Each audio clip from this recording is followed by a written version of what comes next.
Alors, qu'est-ce qui fait un génie? Et qu'est-ce qui fait un provocateur? Dans le cas de Lars von Trier, la réponse à ces deux questions est peut-être bien la même.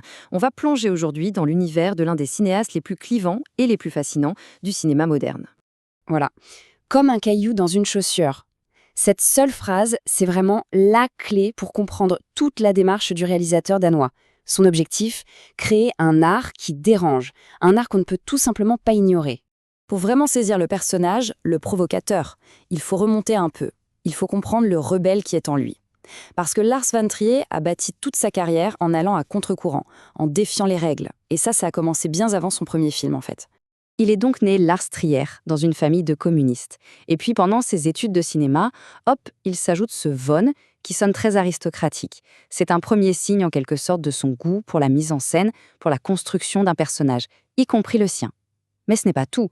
Bien plus tard, sa mère, sur son lit de mort, lui fait une confession qui va tout changer, qui révèle une autre filiation. Un drame personnel immense dont on retrouvera l'écho troublant dans presque toute son œuvre.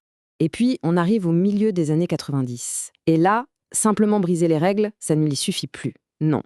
Avec d'autres réalisateurs danois, il décide de faire table rase et de réécrire carrément toutes les règles du cinéma. C'est la naissance du dogme 95. C'était quoi, au fond ?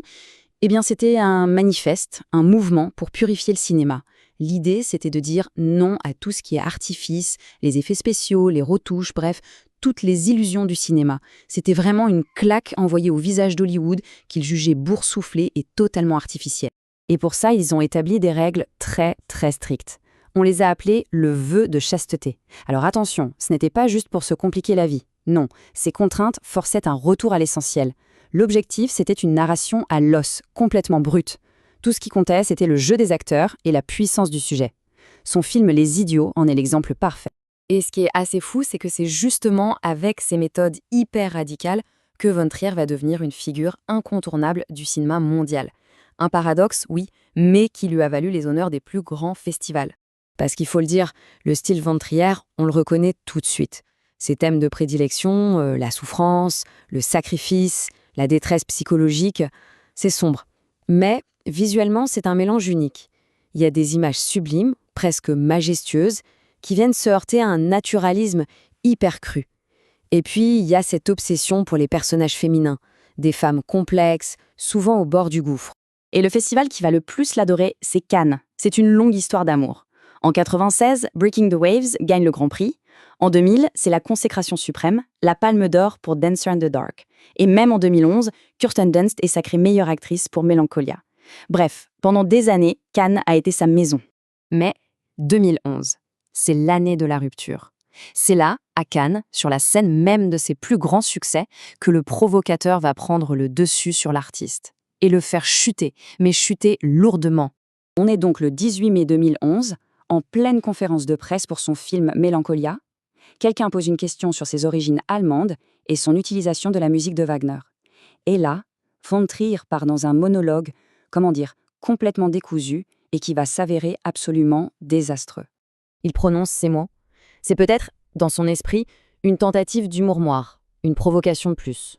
Mais une provocation qui ne passe absolument pas. L'effet est immédiat. Un silence de glace dans la salle. Et puis, c'est une onde de choc qui va déferler sur le festival, et très vite sur les médias du monde entier. La réaction est foudroyante. Le conseil d'administration de Cannes prend une décision historique, du jamais vu. Lars von Trier est déclaré persona non grata. En gros, il est banni du festival.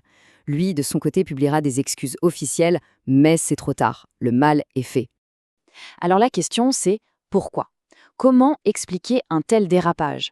Eh bien, pour tenter de comprendre le provocateur, il faut sans doute se pencher sur l'homme et sur l'angoisse profonde qui imprègne tout son cinéma. Il faut savoir que von Trier a toujours parlé très ouvertement de ses propres démons. Il a lutté toute sa vie contre des phobies, une anxiété terrible, la dépression.